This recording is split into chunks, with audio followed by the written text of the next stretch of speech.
Hi guys, நாங்கள் லாஸ்ட்டாக harvest பண்ண செரி மரத்தில் தாங்க இன்னைக்கு ஏர் லேயரிங் பண்ண போகிறோம். அது ஒரு டைப் ஆஃப் ப்ரொபகேஷன் மெத்தட் தாங்க.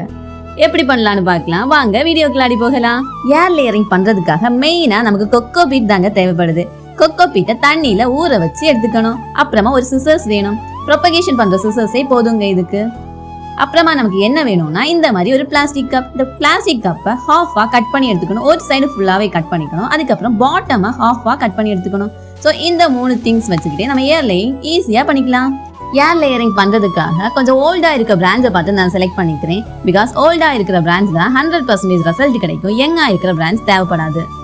அப்புறமா இது பக்கத்தில் ஏதாச்சும் குட்டி குட்டியாக பிரான்ச்சஸ் இருக்குன்னா நான் கட் பண்ணிக்கிறேன். பிகாஸ் இதில் நிறையவே முள் இருக்கும். ஸோ டிஸ்டர்பாக இருக்கும், முள் குத்திடும். ஸோ அதனால தான் நான் பக்கத்தில் இருக்க குட்டி குட்டி பிரான்ச்சஸ் எல்லாம் கட் பண்ணிக்கிறேன். ஃபர்ஸ்ட் நான் சிசர்ஸ் யூஸ் பண்ணி பிரான்ச்சோட 2 சைட்லேயுமே கட் பண்ணிக்கிறேன். கட் பண்ணும்போது பிரான்ச்சோட ஸ்கின்ல மட்டும் தாங்க படணும்.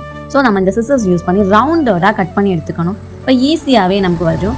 பிரான்ச்சில் எதுவுமே கட் ஆகாது, ஜஸ்ட் ஸ்கின்ல மட்டும் தான் கட் ஆகும். அப்புறமா மிடில் இருக்குல்ல இந்த போர்ஷன், இந்த ஸ்கின் போர்ஷன், இந்த போர்ஷனை நம்ம உரிச்சு எடுத்துக்கணும். சீகி எடுத்துக்கலாம், இல்லைன்னா உரிச்சு எடுத்துக்கலாம். உரிச்சு எடுத்துக்கிட்டா ஈஸியாகவே வரும். ஒரு லைன் மாதிரி போட்டுக்கிட்டு அப்புறமா உரிச்சு எடுத்துக்கிட்டோம்னா நம்ம ஈஸியாகவே அந்த ஸ்கின்னை உரிச்சு எடுத்துக்கலாம். ஸோ இந்த மாதிரி ஒரு போர்ஷனில் ஏர் லேயரிங் பண்ணும்போது நமக்கு ரூட்ஸ்லாம் ஈஸியாகவே வந்துடும். ஸோ இப்படி பண்ணி தாங்க நம்ம ஏர் லேயரிங் பண்ணணும். அப்புறமா நாம் கட் பண்ணி வச்சுருக்கோமே பிளாஸ்டிக் கப், அதை நான் இந்த மாதிரி உள்ளே போட்டுக்கிறேன். இந்த மாதிரி உள்ளே போட்டுக்கிட்டு நம்ம ரெடி பண்ணி வச்சுருக்க கொக்கோ பீட்டையும் அதுக்கு உள்ளாடி நல்லா அழுத்தி வச்சுக்கிறேங்க. நிறையவே நம்ம கொக்கோ பீட் வச்சுக்கணும். இது ரொம்ப லூஸாக இருக்கக்கூடாது. இந்த பிரான்ச் ஃபுல்லாகவே நம்ம கொக்கோ பீட்டால் ரொம்பவே நல்லா நிரப்பிக்கணும். ஸோ நம்ம கப்பில் எந்த அழகு கொக்கோ பீட் வைக்க முடியுமோ அந்த அழகு நிரப்பிக்கணுங்க.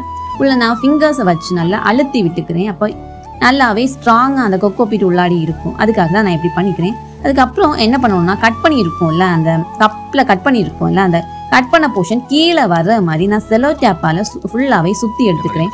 ஆக்சுவலி இந்த ஏர் லேயரிங் பண்ணுறதுக்காக நமக்கு பேப்பர்ஸ் கிடைக்கும். அந்த மாதிரி பேப்பர்ஸ் யூஸ் பண்ணோம்னா ஈஸியாக வரும். பட் என்கிட்ட செலோ டேப் தான். ஸோ அதனால தான் நான் செலோ டேப் யூஸ் பண்ணிக்கிட்டேன். அப்புறமா எனக்கு கொஞ்சம் சின்னதாக இந்த மாதிரி பிரான்ச்சஸ் நான் எடுத்துக்கிட்டேங்க. ஸோ இது வாட்டர் ப்ரொபகேஷன் பண்ணுறதுக்காக தான் நான் எடுத்துக்கிறேன்.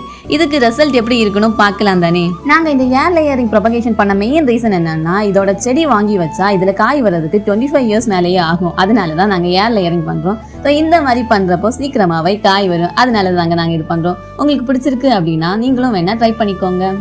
நாங்கள் ஃபியூ டேஸ் பிஃபோர் செரி ஹார்வெஸ்டிங் பண்ணியிருந்தோங்க. அந்த வீடியோ டிஸ்கிரிப்ஷனில் இருக்கு, பார்த்து தெரிஞ்சுக்கோங்க. நாங்கள் ஹார்வெஸ்ட் பண்ண செரி ஃப்ரூட் யூஸ் பண்ணி ஜாம் ஒன்று ரெடி பண்ணுவோங்க. ஃபியூச்சரில் கண்டிப்பாக நம்ம சேனலில் அப்லோட் பண்ணுறோம். வீடியோ பார்க்கணும் அப்படின்னா கண்டிப்பாக நம்ம சேனலை சப்ஸ்கிரைப் பண்ணுங்கள். வீடியோ பிடிச்சிருக்கு அப்படின்னா லைக் பண்ணுங்கள், ஷேர் பண்ணுங்கள்.